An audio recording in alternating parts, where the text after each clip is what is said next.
Hello friends, Sleepy here, and welcome to a new episode of my weekly gaming playlist series. It's Friday, and so that means it's time for me to share with you guys the games I've been playing during the week. I'll let you guys know my opinions and thoughts on the games, whether I think you guys should check them out or not. Of course, I'd love to hear your guys' thoughts as well, so if you've played them before, let me know what your thoughts are on them. I'd also love to hear about the games you guys are currently playing yourself, as that gives me ideas of new games to play and experience. And I really do appreciate everyone that each week shares with me the games they're playing. You guys have got me interested in a lot of games that way. And if you guys have a suggestion on a title you think I might enjoy playing, let me know, as I'm always looking for new games to play and experience. Today's video I actually almost wasn't able to make because my computer was actually messed up this week. A few days ago we had a random little power outage and the computer shut off, and we tried turning it back on. It was acting up and it was running really slow, and we ended up finding the culprit was that one of my hard drives, and it's a tiny little guy, this little solid state drive, a 500 gig one, it got corrupted somehow and it was preventing the computer from running properly.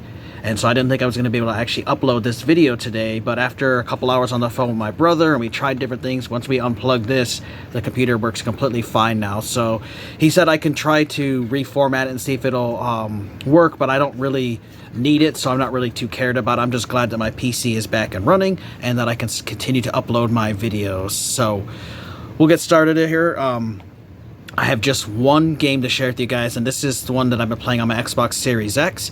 And I actually finally beat it this week, and that is Aliens Dark Descent. This is a fantastic Aliens RTS game. What I really loved about it is that it wasn't a first-person shooter. Now, don't get me wrong, I love my first-person shooters, but it was nice to have a different kind of Aliens game, because I had not played an Aliens RTS game since the days of the original Xbox and PS2. I think it was called Aliens vs. Predator Extinction. I think that's what it was, the title, but it was an RTS, and it was really cool because it was just something different than a first-person shooter. So it was a really good game. I had a lot of fun with it. I originally played it, and I had about 24 hours into the game, but I eventually decided just to restart it because they did release some updates for this game that they fixed a bunch of bugs, they patched it, but they also added the option to remove a death clock, because there is a death clock that gets introduced during this game and through the story, and you only have so much time to complete the game, and if you don't complete in the time, you die and you have to start all over again. So I decided to start over without that annoying death clock on there, and I enjoyed the game so much more with it. I'll read the back here. So, survive the deadliest creatures mankind has ever faced. Dive into strategic real-time squad-based tactical combat to keep your Marines sane and alive. Equip, train, and level up your soldiers so they can survive the looming alien onslaught. So, what was really cool about this game, too, is I really love the story. They did a great job with the story, so you can definitely tell that the developers of this game were fans of the Alien franchise. This takes place after the third Alien movie. I think it's like 10, 20, I don't know, maybe 30 years after the movies. And Weyland-Yutani did a great job of covering up what happened in the first movie. They had a great job of covering up the second that happened to the aliens and what happened to Ripley and everybody on that Fioria prison planet. So nobody really knows about the existence of the aliens themselves. And so when your characters encounter them, they're genuinely terrified of them, and they actually make the aliens feel scary again, kind of like how Alien Isolation did. So that was one thing I really loved about the game, is these Marines aren't like, John Rambo's and like, oh yeah, I kill aliens by the thousands, man. It's just another day from the core. They're actually terrified of them, and that really added to the aspect of the game, and I really loved it. So let's take a look at Aliens Dark Descent. One final look here. Hey friends, today we're taking our final look at Aliens Dark Descent. I have been having an absolute wonderful time playing through this Aliens game. It was such a nice change of pace for me for having a RTS/RPG Aliens game instead of just your traditional first-person shooters that we normally receive. And this game has just really kept me wanting to play more and more. I've put in a lot of time in the past like 3 weeks of this game. It's pretty much been the only game I've been playing exclusively. You can check the stats here. I have 28 of the 45 achievements, but I've been playing for 2 days, 23 hours and 52 minutes, so almost 3 days total time of playing this game, and it's been having an absolute blast. I'm at the final 2 missions, and I'll finally have the game beat. Definitely one I think you guys should check out, especially if you're a fan of games like XCOM and you like RTSs, you know, the isometric top-down view. You'll definitely love this game. Now, I know it's not for everyone, because I know not everybody's into these type of games, but it just really has held my attention and really drawn me into the game. It has such a wonderful story that I've really been enjoying. Now, between missions, you actually get to be on your ship, the USS Otago, and this is like the main hub where you're able to choose missions to deploy to, you're able to work on your Marines and stuff. So here in your command deck, this will tell you your overall progress. I'm at 85% for the campaign. I currently have 13 Marines available. I have one of my Marines is tired. I have 5 that are exhausted, so if your Marines are ever exhausted, they cannot be deployed, so you have to wait for them to rest. I have 2 Marines that I can actually promote in my armory. So this is where you do your missions and stuff. Keep track of all your resources on the side there, your engineers, your health kits, sentry guns, toolkits, physicians, all that is kept there. The workshop is actually where you can unlock all of the various weapons, which I actually have all the weapons unlocked, which is awesome. You got your classic pulse rifle, you got your smart guns, but then they introduced heavy pulse rifles, which is really cool, and then plasma rifles that you never saw in like the Aliens movies, so that was pretty neat. They got service pistols, revolvers, submachine guns, shotguns, flamethrowers, mines, an RPG too, you never saw them using that in the movies, and a sniper rifle, so really awesome. They have a huge variety of weapons to choose from. The barracks here is where you can keep track of your Marines, and as you earn XP, they actually level up. So I got one here who's about to become level 3. So when you go to promote them, they can then specialize in one of the classes, which there's 5 classes. You have a recon, you have techer, so like a guy that can hack into stuff, a recon, a guy that can do stealth and sniper. There's a sergeant, so a leader of the squad. You can have a medic, and then you can also have a gunner, the ones who use the smart gun. So you can choose which ones you want them once they reach level 3. So we'll make him a recon dude. And then you also get to choose an attribute slot for them. And it's always random every time. So like you can have the Avenger, so this is where they get more retribution points. Deadeye, you can increase this chance of critical hits and dismemberment by 13%. Or you can make everybody move faster, so we'll do the faster one for him. But you can also buy upgrades for them as well, which is pretty sweet.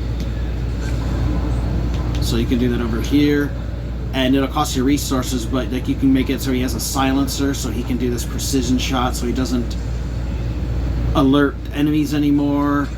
You can have a battle scanner so that they have better skills.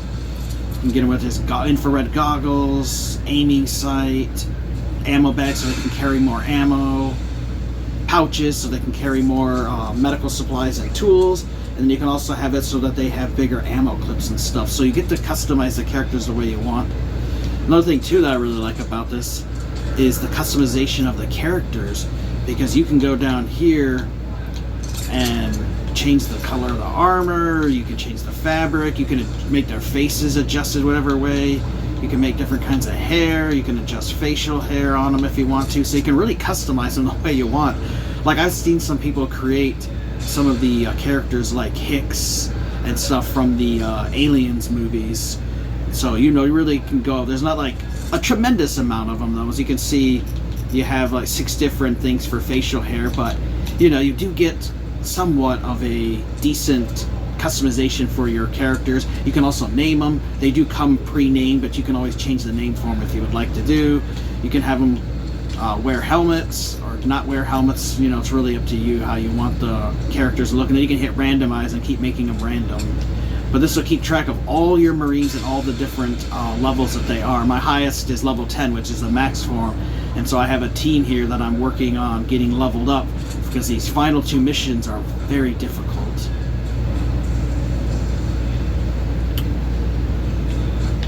You also can, there's a training room you can send Marines to level up while you're not using them. Marine? Salute. Stand tall, Marine.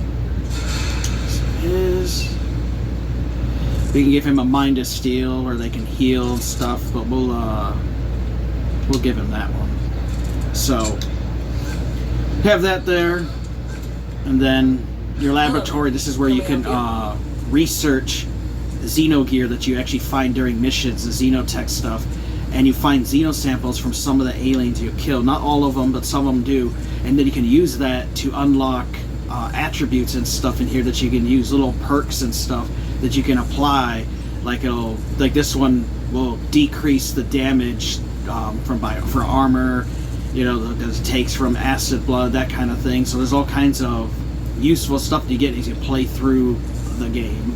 So that's where you can research those. Then your medical quarters is where you take care of anybody that's injured, and the more physicians you have, which you find randomly in missions, and sometimes you can have an event where you find one, and then you use that to heal your troops. Now your troops can as well, they can also have psychological issues, which is really interesting aspect to the game.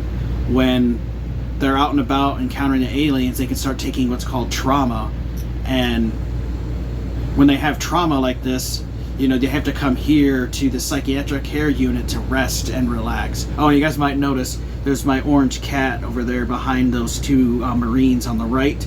That actually came with my pre-order DLC bonus, so you get to see him run around the ship in different areas. It's just a little cosmetic thing. It's just kind of neat though.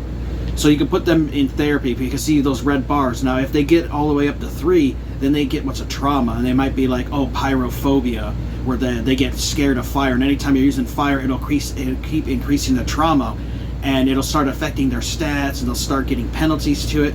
So you want to make sure that they don't get traumatized, and if they do, bring them here so they can rest. And this one will take 1 day for them to heal, so you're not putting them there. Understood. I'll update my schedule. There. So these 3 will heal. And now you come here, and you can deploy to a mission, which there's a variety of missions. There's 12 total in the game. There's a few that are, you can only play them once because it has to do with the story, but really good missions and just a really fun game overall. So that's where you would go to deploy your missions. I'll show you guys a random event here. So we'll hit the next day, and we'll skip deploying so I can get those Marines healed. And now something random, it's going to pick a random event for us. New objectives are awaiting your review. So now this, we could go and investigate, and we lose a deployment. We could either earn 50 materials, we could earn 10 xeno samples, or we could rescue a random survivor, or we could do nothing and then deploy. So I'll choose that one. And we found 10 xeno samples. So now we go to the medical quarters and make sure those guys are healed up, and they are.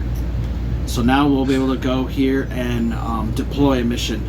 Now, what a great thing that they did with this game is they have released a lot of patches, as there were a lot of bugs. I've still encountered some bugs myself, so they still have some more to fix. But the greatest thing they did was allowing you to disable the death clock. It has to do with the story and stuff, so I won't go into too much detail, but it becomes a timer after, I think, mission 4 or 5. And then you only have so many days. If you don't beat the game in that time, it's game over. However, they allowed the ability for you to disable the death clock, which I really love. I restarted my game after playing it for about 24 hours, and now I've got about another 2 days in it, and I made it this far, and I'm really glad I decided to disable it, because now I'm not under a time pressure of like, oh god, I gotta beat it, because I wanted to 100% the game, but I hate being under the stress of a timer. So I highly recommend disabling the death clock in a custom game, and I just set everything to easier.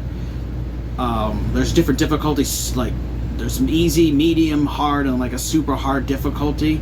I definitely recommend playing it on easy the first time you play, because as you get further in the game, it'll really frustrate you. That's how I was frustrated with my first playthrough of this, because I played it on medium and it just was super hard, and there's such a learning curve. I didn't know how to play the game properly, and it really started taking the enjoyment out of it. So I definitely recommend the first time you play it on the easier difficulty, and then once you have it mastered, you can all then go back and replay it again, because the story is definitely worth playing twice. Then play it on the harder difficulty, and use the first time is the one where you want to do 100% of everything. So we'll go into a mission here, so let me pause it. I don't want to ruin any story or anything for you, but we'll go into one real quick so I guess and show you the action.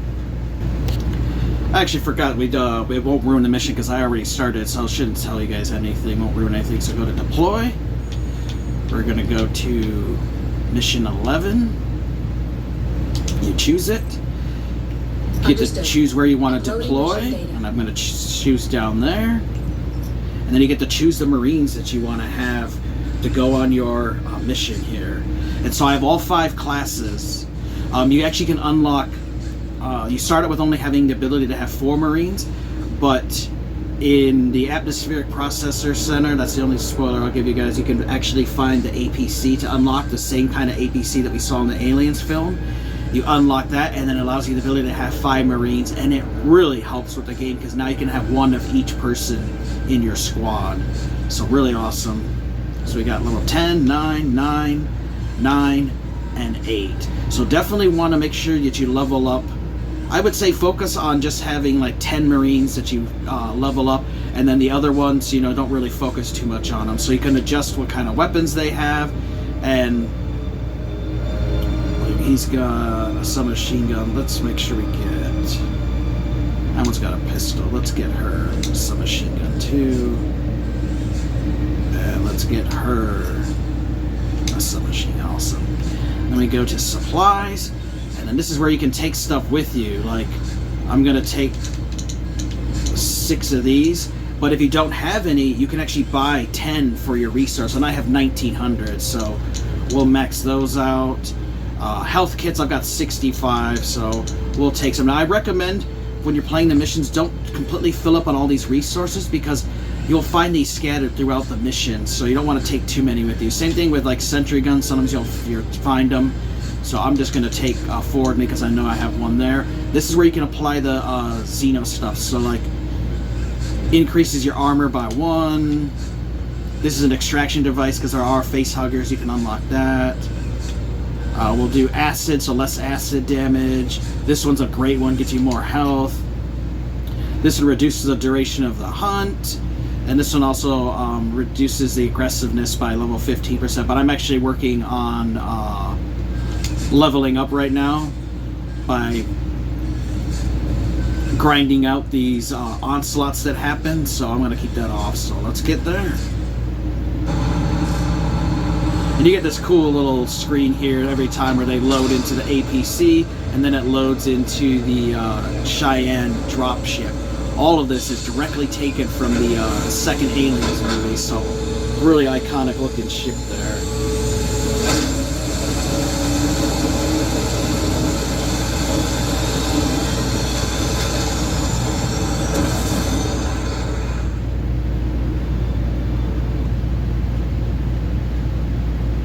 Has really decent loading times here on the Xbox Series X because I am playing the Xbox Series X version of the game.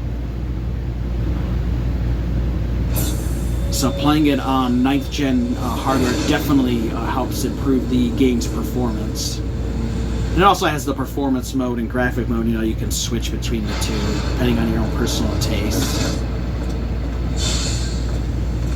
And then you get to be deployed here. And what's really cool is that this is a continuous type of game, so anything you do in these missions, if you leave stuff behind, it'll still be there when you come back. So you have your overall mission. You can drop these portable motion trackers, which is awesome. I definitely recommend keeping them and put around the map because all they cost are command points, which you start with 1 for every person. I have 5, and these regenerate over time. And you have a variety of things you can choose, like a shotgun blast, you can make a cone of fire, precision shot, suppressive fire. There's all kinds of things you can unlock, and it just uses command points, so you could just easily place a motion tracker wherever you want to. Definitely recommend that in these missions. Put the motion trackers up so you can keep track of where aliens and humans are at, because there is a variety of people to fight. And so see, that keeps track, and I'll know if anybody's sneaking up on me at all. Come on, team! And so with these kind of games, you know, you give commands and stuff. Now, if you don't want to hear the Marines talking all the time, when I, give him a command and he says, "Come on, Marines, let's move," People were annoyed by it, so the developers actually gave you the ability to turn it off. Personally, it doesn't bother me, but I know some people would probably get annoyed by it. But if you played RTSs like I have for years, you're used to characters saying, "Oh, acknowledge that, Commander."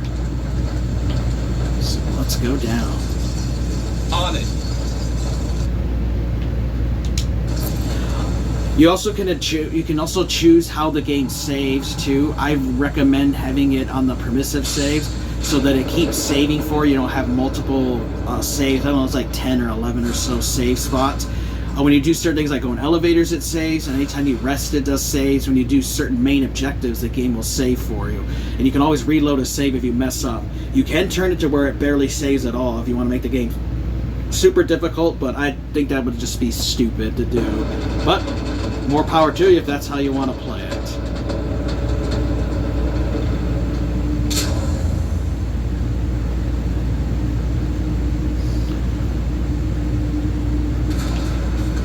So now it's safe for me. Move on! There's something around. And I like how he's like just stuck in the middle of the floor. It's not supposed to be over there, but see, there's a glitch there that I just noticed. As you guys can see, all those white dots are either aliens or humans that are moving around. And so when you do encounter aliens, you will build up a meter for them to detect you. So On it. this is where we can get those samples, you'll see. And they'll show up on your map as a little Xeno thing. And that's where you can pick up the samples and stuff. So there's your meter keeping track of your alien aggressive. It starts off at easy, but eventually you can get to hard and then maximum aggression level. The higher the aggression level, the more aliens to spawn into the world. So you gotta watch that. Sometimes, you know, like your mission will get too hard and you have to leave, extract, go back to the Otago, and then end up redeploying for the next day. Which you definitely, some of these missions, you know, may take you 2 or 3 days to complete of in-game days. Because you don't want to stress out your Marines too much. They only have so much ammo and they can run out. So any of those red triangles you see is where Xenomorphs can spawn from. So I just wanted to get to a battle real quick and then we'll end a little look here. But man, I have just been having a blast with this game. Just one of the human guys. But you saw that little bar, there's a little yellow bar that comes up, it's your detection meter. And now I'm in the hunted mode because one of the Xenomorphs saw us, so as long as you're detected, the meter will start going up further. You can see it start sliding and stuff. And that's where you can eventually unlock onslaughts, which is what I'm actually looking for because I'm looking to earn XP, because you only earn XP in this by certain factors like completing objectives and main objectives or side objectives or surviving onslaughts. Otherwise, just killing aliens and humans don't give you XP like they do in other games. So I just wanted to give you guys that little look at it and let you guys know that info. But really enjoyable game. Highly recommend you guys check out Aliens Dark Descent. Wonderful title. Alright, I hope you guys enjoyed that look at Aliens Dark Descent. It was really fun. By the time I got done playing between the 2 playthroughs and beating it, I would say I played about a little under, I think, 80 hours, right around that time. So if I played it just without that first playthrough, I'd say it took about 50 hours for me to beat. And I did a little bit of grinding because I did level up my Marines to level 10. Definitely would recommend, though, that you play it on the easy difficulty when you first play the game and turn off the death clock so you can really learn how to play the game, because you have to use the skills that your Marines have in order to survive, especially on the super hard nightmare difficulty level.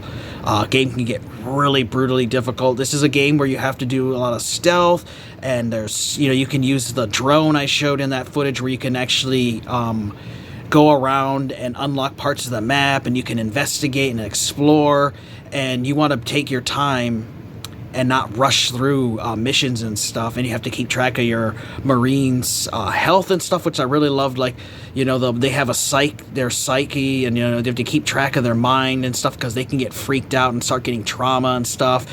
And they can get permanent damage, like they can get their arm blown off, so they'll have a prosthetic arm and a prosthetic, or their leg could get blown off and they get a prosthetic leg.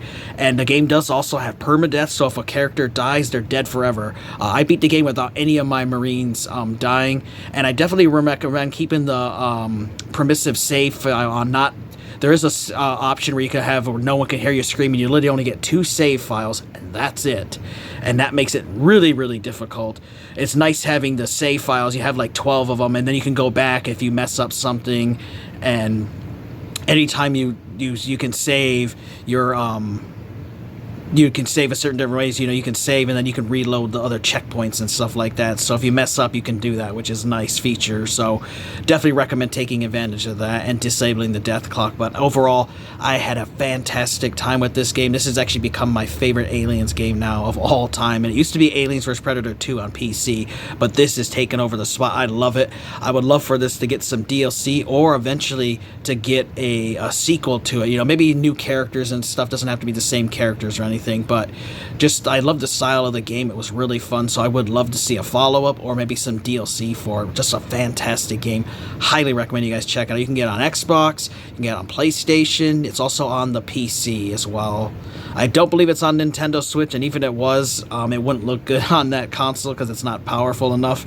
But definitely get it on Xbox, PlayStation, or the PC. If you love Aliens and you love RTS games, you'll love this one. So let me know your guys' thoughts if you guys have played this one before. Of course, I'd love to hear the games you guys have been playing lately. And if you have a recommendation on a game you think I might enjoy, let me know, as I'm always looking for new games to play and experience. Alright guys, you guys have a wonderful day. Take care, and Sleepy will see ya next time.